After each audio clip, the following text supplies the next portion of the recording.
오늘 봉독한 하나님의 말씀 우리에게 아주 익숙한 달란트 비유입니다. 본문을 중심으로 신앙의 결산 보고 Report on Final Accounts of Faith, 신앙의 결산 보고, 이런 제목으로 하나님 말씀을 선포하고 함께 은혜 받고자 합니다. 기업이나 국가나 연말이 되면 반드시 한 해 동안 경영한 그 결과에 대해서 반드시 결산을 하고 그리고 감사를 통해서 평가를 받게 됩니다. 마찬가지로 우리 성도들에게도 우리 주인이신 하나님께서 각기 재능대로 달란트를 맡겨주셨는데 그 달란트 장사를 얼마나 잘했는지 그 결과를 반드시 보고하게 될 것입니다. 우리에게 맡겨진 이 달란트라고 하는 것은 은사라고도 해석이 되지만 우리에게 맡겨진 이 사명과 책무를 의미한다고 할 수 있겠습니다. 그러므로 교회 안의 성도들 가운데 이 달란트를 받지 못한 자는 아무도 없다는 것. 즉 하나님께서 우리 모두에게 예수를 믿는 순간부터 모든 사명과 책임을 주셨는데 그 사명과 책임이 좀 크고 작음의 차이는 있을지언정 하나님께서는 모든 평신도들부터 시작해서 집사님이나 권찰님이나 권사님이나 장로님이나 심지어는 목회자에 이르기까지 누구나 다 감당할 수 있을 만큼의 달란트를 적당하게 맡겨주셨습니다. 그래서 이 목적은, 우리에게 달란트를 주신 목적은 이 교회를 잘 세워나가고 유익하게 하는데 그 목적이 있고, 또 개인에게 있어서는 개인의 영적 구원 건설하는데 그 목적이 있다 할 수 있겠습니다. 자, 그러면 오늘 본문 14절로 15절을 다 같이 한 목소리로 통독하겠습니다. 마태복음 25장 14절로 15절 시작. 또 어떤 사람이 타국에 갈 때 그 종들을 불러 자기 소유를 맡김과 같으니 각각 그 재능대로 한 사람에게는 금 5달란트를, 한 사람에게는 2달란트를, 한 사람에게는 1달란트를 주고 떠났더니, 여기 보시면 각각 그 재능대로 맡겼다, 재능대로 주고 떠났다고 말씀하고 있습니다. 즉 그 사람이 감당할 만큼 은사대로 나눠주신 거라는 거. 언제나 이걸 기억해야 합니다. 여기 타국에 간 어떤 사람은 1차적으로 성육신하신 예수 그리스도라고 생각할 수 있고, 바로 예수 그리스도께서 제자들에게 할 일을 맡기시고 승천하셨다가 다시 심판주 재림의 주님으로 이 땅에 오실 것을 묘사한 것이지만, 여기 종들은 더 나아가서는 이 제자들뿐만 아니라 이 예수님의 승천 이래로 그의 피로 사신 당신의 교회를 책임질 모든 복음 사역자들과 또 모든 성도들을 가리킨다 할 수 있겠습니다. 그러므로 오늘 우리 모두는 이 하나님의 달란트를 받은 청지기로서 그 능력과 재능에 따라 주인의 소유를 맡아 최선을 다해서 잘 관리하고 또 봉사할 의무와 책임이 있다 할 수 있겠습니다. 사람마다 능력과 재능에 따라 주인의 이 소유가 맡겨졌다는 것은 저마다 아주 고유한 인격과 저마다 고유한 역할이 있다는 말씀이죠. 그리고 그것은 각각 소중하고 존귀한 것임을 의미하는 것입니다. 각 사람마다 개성이 있고 그 다음에는 창조적 능력이 아주 다양하다는 것. 그러나 그것은 각각 독특하게 소중한 거라는 거, 이 각자의 재능에 따라 적합한 이 탤런트가 맡겨졌다는 믿음, 이거 대단히 중요한 거죠. 하나님께서 내게 가장 합당한 탤런트를 주셨다, 이런 믿음이야말로 자기가 맡은 일에 최선을 다할 수 있고 최선을 다하기 때문에 좋은 결과를 기대할 수 있겠죠. 그 일을 맡겨주신 주인이신 하나님께 대한 충성과 의무와 책임이 있음을 깨닫게 해주는 것입니다. 그 재능대로, 각각 그 재능대로 한 사람에게는 금 5달란트를, 그 다음에 다른 한 사람에게는 금 2달란트를, 마지막 한 사람은 금 1달란트를 이렇게 맡겨놓은 것입니다. 사실은 이 달란트가 대단한 건데, 1달란트 하면 한 6천 데나리온에 해당합니다. 당시에 이 장정의 하루 품삯이 1 데나리온이니까요. 대단한 거죠. 6천 데나리온을 그래서 계산을 해보니까 1년 365일로 계산해 보니까 하루도 쉬지 않고 16년 동안 벌 연봉에 해당돼. 뭐 적당하게 쉬고 뭐 일하지 않은 날을 뺀다면 적어도 20년 동안 벌어 그것도 안 쓰고 저축할 금액이니까 대단한 거죠. 한 달란트가 작은 게 아니 엄청난 거란. 그렇다면 이제 오랜 후에 그 종들의 주인이 돌아와서 달란트를 받은 종들과 이제 회계 결산을 합니다. 19절 보실까요? 오랜 후에 그 종들의 주인이 돌아와 그들과 결산할세 그랬죠. 오늘 우리 성도들도 우리 주님께서 각자에게 사명과 직책을 다 맡겨주시고 우리 주님의 그 영광스러운 재림의 날, 그날 달란트 장사를 잘한 결과에 따라서 이 칭찬과 영광 그리고 그 상급에 참여하게 하실 것입니다. 그렇다면 우리 하나님이 우리에게 재능대로 맡겨주신 이 달란트 장사를 어떻게 하면 잘할 수 있을까요? 본론적으로 세 가지를 오늘 주보 순서지에 기록해 놨습니다. 오늘 주보 순서지 가운데쯤 보시면 오늘의 말씀 요약해 보시면 하나님 우리 각자에게 재능대로 맡겨진 달란트 장사를 잘하는 비결 세 가지 우리 한번 따라서 해봅시다. 바로 가서 장사할 것, 작은 일에 충성할 것, 하나님을 바로 알 것. 예, 바로 가서 장사란 말. 16절 보실까요? 5달란트 받은 자는 바로 가서 그것으로 장사하여 또 5달란트를 남기고 17절 2달란트 받은 자도 그와 같이 하여 즉 바로 가서 또 2달란트를 남겼으되 그랬습니다. 오늘 본문을 보면 이 5달란트 받은 자와 2달란트 받은 자가 공통적으로 행한 것은 바로 갔다는 거. 바로 가서 장사를 했고 또 배가 장사를 한 거예요. 5달란트 받은 자는 5달란트 남기고 2달란트를 받은 자는 2달란트를 남겼다고 했습니다. 종이 주인의 소유를 맡자마자 재빨리 멈칫거리지 않고 꾸물거리지 않고 그 소유를 사용해서 아마 어떤 비즈니스를 시작한 것 같습니다. 다시 말씀드리면 자기에게 맡겨진 사명과 일에 대한 책임감과 의무감을 갖고 지체 없이 그 일을 아주 시작했음을 알 수 있는데 이 부지런함 이것이 선한 청지기의 바른 자세라고 할 수 있겠죠. 아무튼 하나님은 제가 질문 한번 해보겠습니다. 하나님은 부지런한 사람을 좋아할까요? 게으른 사람을 좋아할까요? 예, 우문의 현답이 되겠는데 부지런한 사람을 좋아하세요. 직장의 상사들은 그 부하 직원들이 부지런한 사람을 좋아할까요? 농땡이 피는 사람 좋아할까요? 부지런한 사람을 좋아하는 것. 하나님이 부지런한 사람을 좋아하는 것이라고 하면 우리가 가정에서나 직장에서나 또 교회에서나 근면한 사람입니다. 저는 옛날 현대 중공업에 여러 해 근무했었기 때문에 그 오너인 정주영 씨를 좀 알죠. 곁에서 자주 뵙기 때문에.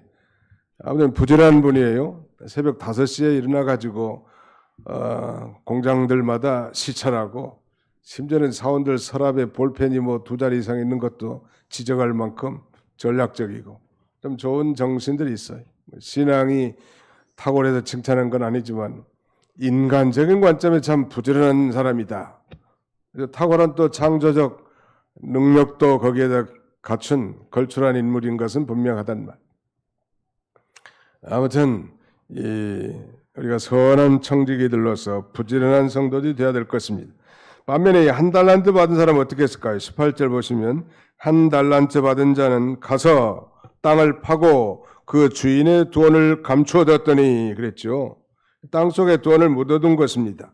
왜 땅속에다 돈을 묻어뒀을까? 궁금하시죠? 당시에는 뭐 은행이라든지 그다음에 안전한 신탁기관이 없었던 시대이기 때문에 어떤 귀중품들을 땅을 파고 땅속에다 묻어두었다고 합니다. 그것이 그 유대인들, 팔레스틴 지역에 사는 사람들의 관례였다고 합니다. 뭐 땅에 묻으면 안전하다는 우리나라 말도 있지만 그 의미하고는 달라요. 밭에서 그 보화를 발견한 것은 바로 이 땅속에 누군가가 보화를 묻어놓고 잊어버릴 수도 있잖아요. 전쟁 나서 죽을 수도 있고 그러다가 우연히 밤에다가 쨍그랑하는 소리와 함께 캐보니까 보화 덩어리가 나온 것처럼 당시에는 이렇게 땅에다 이렇게 묻어둔 것 같아요. 한 달란트 받은 사람도 즉시 가서 좀 부지런히 장사를 했더라면 많은 이익을 남길 수 있을 텐데 그렇게 하지 않았습니다.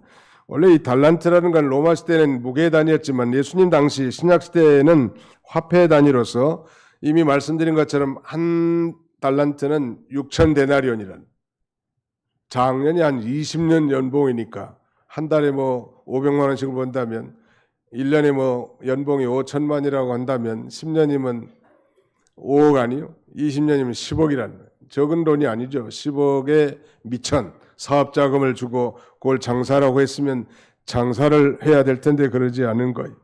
여기서 우리가 한 가지 짚고 넘어갈 필요가 있는 것은 각각 그 재능대로 쉬었다는, 이걸 언제나 우리가 기억하는 것이 필요합니다. 모든 사람에게는 하나님이 다른 사람이 갖지 못한 유니크한 아주 독특하고 고유한 그런 은사와 재능을 주셨습니다. 최근에 뉴스에 보니까 한국의 그 이정후라고 하는 바람의 손자, 그 아버지의 이름은 누구요? 이종범, 바람의 아들 이종범의 아들 이정우라는 이 야구 선수가 키움에 소속돼 있었지요. 미국의 샌프란시스코 자이언츠에 트레이드 됐는데 무려 그 금액이 6년 동안 1,480억 원이더라고. 1,480억. 나는 알지도 못해 숫자 세본 적도 없고 앞으로도 그걸 가질 가능성도 별로 없기 때문에 상상하기가 참 어려운데, 아무튼 이 사람을 하루씩 계산해 보니까 하루에 6,700만 원이더라고. 우리가 한 2년 번 돈이요, 하루 번 돈. 손흥민 선수는 주급이 3억 1천이라는 거예요. 주급 한 주간에. 뭐 계산하기가 참 곤란한데, 말씀드릴 건 어제는 그 사람들은 그 말하자면 그 은사가 어떤 야구하는 은사, 축구하는 그런 은사가 있음을 그 부모들이 발견하고 부지런히 훈련시키고 연단시켜서 그야말로 지구촌에서 꽃을 피우고 있잖아요. 그러므로 우리 부모들 혹은 위에 있는 분들은 아랫사람들에 대해서 언제나 하나님이 이 사람에게 아주 독특한 창조적인 은사를 준 줄 알고 무시하면 안 돼요. 오늘 이 세상의 교육의 평가는 다 모두가 다 상대적인 평가입니다. 그래서 상대적으로 거기에 미치지 못했을 때 우리가 박탈감을 갖게 되는데요. 그러나 성경은, 아니 예수님은 이 각자에 대한 절대평가를 하시죠. 그런 면에서 정말 성경적인 평가 방법은 절대평가가 맞다고 봅니다. 왜냐하면 그 사람만이 가진 고유한, 공부는 못하지만 축구는 잘하고, 이정우 선수가 인터뷰하는데 영어도 더듬거리면서 몇 마디 못하더라고. 그러나 그는 야구를 그야말로 바람처럼 나는 손자처럼 아주 잘한 것 같아요.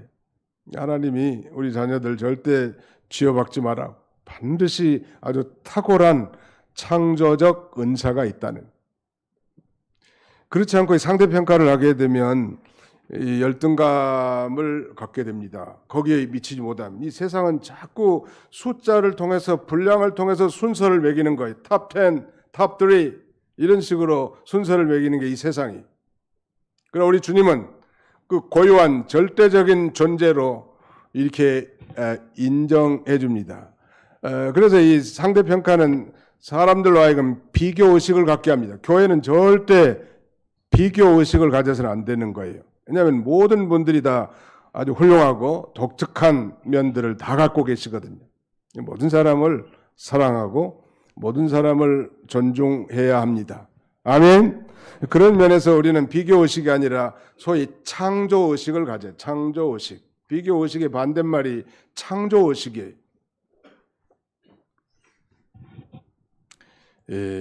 하나님이 바로 그 재능대로 우리에게 맡겨주셨기 때문에 하나님이 주신 독특한 그 재능과 은사를 따라서 10분 발휘하면 잘할 수 있는 거예요. 뭐든지 잘할 수 있는 거예요.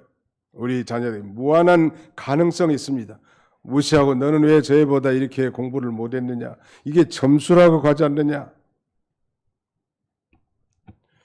그래서는 안 된다는 말이에요. 하나님이 공부 머리가 없는 사람은 또 다른 머리, 기술이라든지, 아주 요새는 기술 시대 아니에요, 요새? 탁월한 그 아주 이 범접하지 못할 그런 기술 하나만 개발하면 그야말로 이 떵떵거리면서 살 수 있는 그런 시대예요.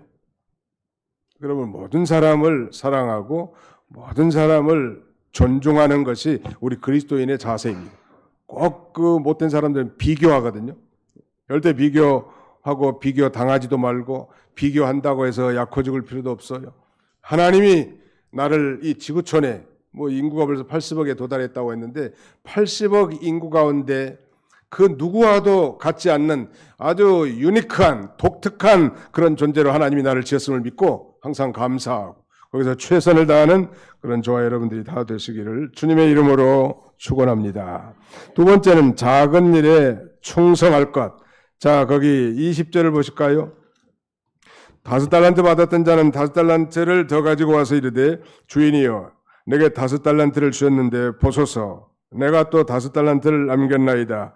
그 주인이 이르되 잘하였도다 착하고 충성된 종아 내가 적은 일에 충성하였으며 내가 많은 것을 내게 맡기리니 내 주인의 즐거움에 참여할지어다 하고 2달란트 받았던 자도 와서 이르되 주인이여 내게 2달란트를 주셨는데 보소서 내가 또 2달란트를 남겼나이다.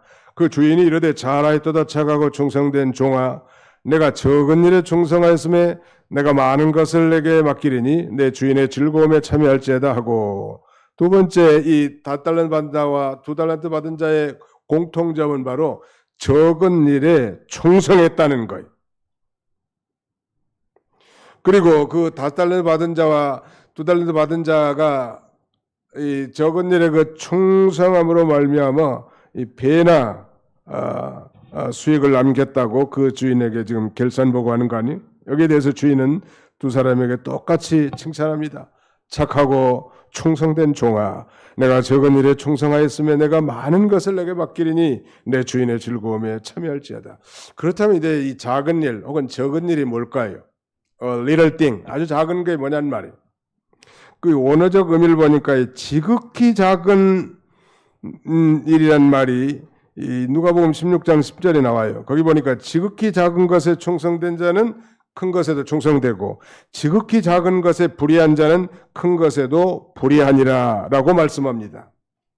이 지극히 작은의 뜻의 헬라어 엘라키스토스는 작은의 뜻인 미크로스의 최상급이에요. 지극히 작은, 이건 더 이상 표현할 수 없이 작은 것, 아주 보잘것없는 것이라고 이라는 의미가 있는데, 그러므로 이 누가복음 16장 10절에 지극히 작은 것은 이 세상의 재물을 가리킵니다. 이 세상의 재물은 천국의 보화, 즉 복음에 비교할 수 없을 정도로 아주 작은 선물에 불과한 것이죠. 그러므로 우리가 이 세상에서 재물을 바르고 성실하게 사용할 때 장차 천국에서 그 영원한 영광에 참여하게 되는 것. 이 교회 안에서 이 직분을 세울 때 여러 가지 그 기준을 보고 점수를 매깁니다. 어떤 사람은 봉사 점수가 마이너스인 경우, 어떤 사람은 예배 출석하는 점수가 마이너스 된 경우, 어떤 사람은 기도 생활이 좀 빈약한 사람, 어떤 사람은 또 연보 생활에 부족한 사람, 이런 걸 뭐 객관적인 평가를 해가지고 직분을 보통 세웁니다만 그 중에 하나가 이제 연보 생활 가운데 11조 생활입니다. 권찰님이든 집사님이든 권사님이든 장로님이든 뭐 할 것 없이 11조를 하지 않은 사람은 직분자를 배제하는 이유는 가장 기본적인 것이고 가장 적은 것이란 말.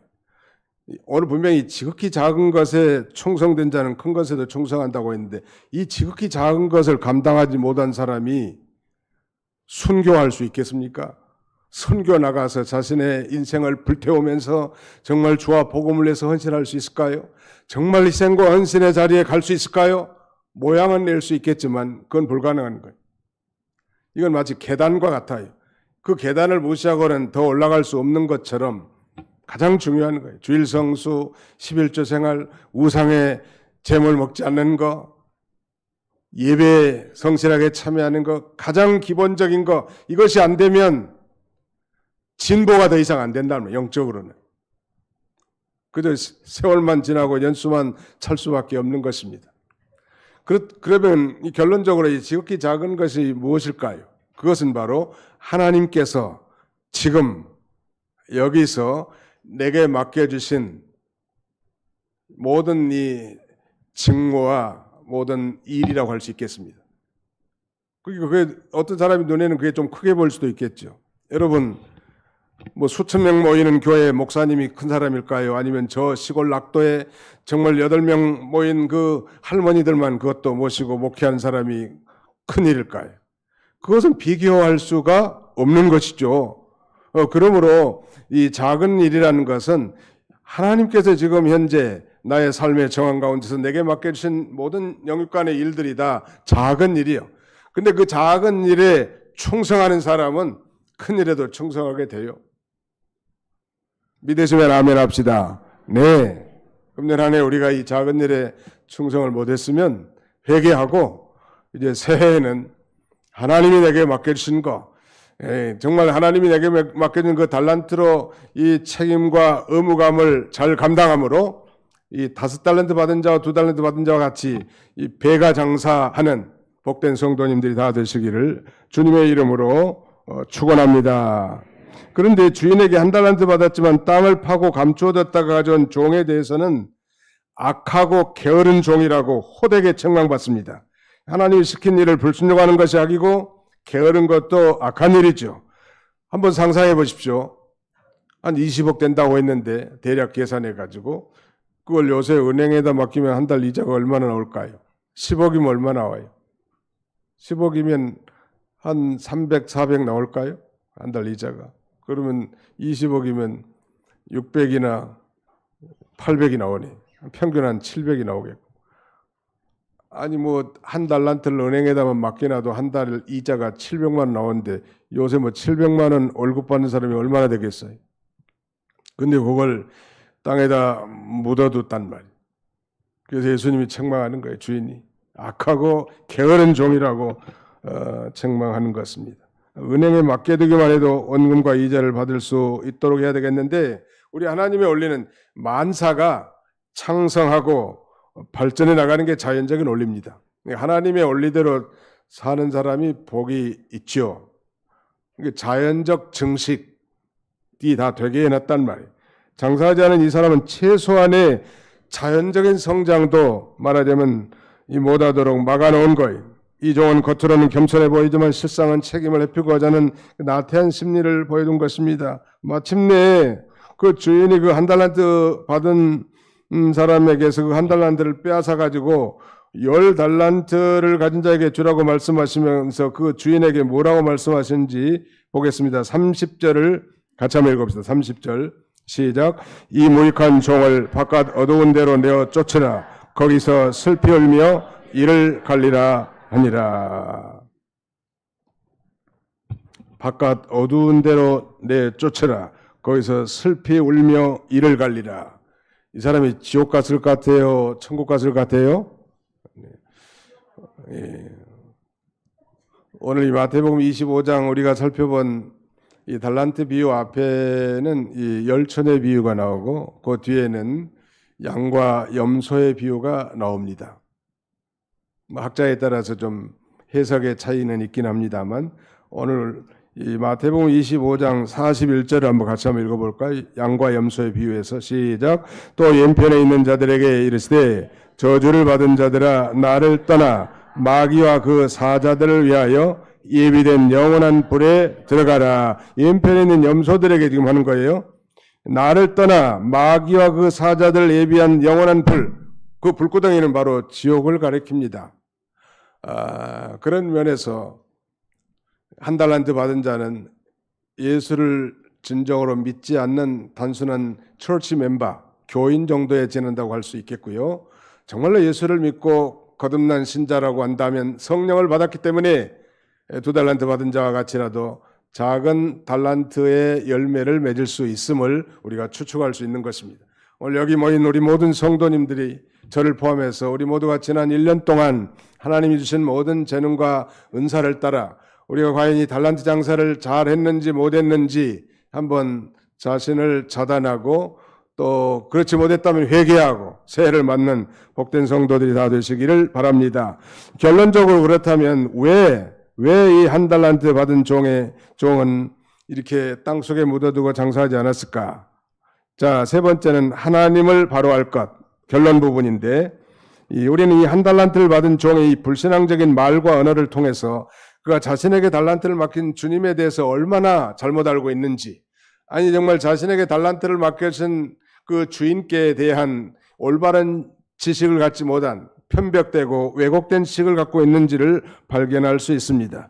그렇다면 이 한 달란트를 받은 이 악하고 게으른 종이 주인에 대해서 어떻게 알고 있었는가? 그의 왜곡된 지식은 무엇인가? 24절 같이 읽습니다. 24절 25장 24절 시작. 한 달란트 받았던 자는 와서 이르되 주인이여 당신은 굳은 사람이라 심지 않은 데서 거두고 해치지 않은 데서 모으는 줄을 내가 알았으므로, 이 한 달란트 받은 자가 안 것은 하나님이 굳은 사람이고 하나님은 심지도 않고 거두고 해치지도 않는 곳에서 모으는 그런 하나님으로 알았단 말. 즉 자비로우시고 은혜로우시고 그 한없이 인애로우신 그 하나님을 거꾸로 안 거예요. 오늘 예수를 믿지 않고 저 지옥에 떨어질 비참한 인생들은 지금도 다 그렇게 알고 있는 것입니다. 반면에 5달란트 받은 자와 2달란트 받은 자는 주인의 의도를 너무너무 잘 알기 때문에 달란트를 맡겨주는 즉시 가서 장사를 하고 자신에게 맡겨진 일에 최선을 다하는 거예요. 어떻게 그러면 이 5달란트 받은 자와 2달란트 받은 자가 하나님을 그렇게 잘할 수 있었을까? 늘 주님과 아주 친밀하고 밀접한 그런 삶을 살았기 때문에 내 주인은 어떤 분이라는 걸 너무너무 잘 아는 거예요.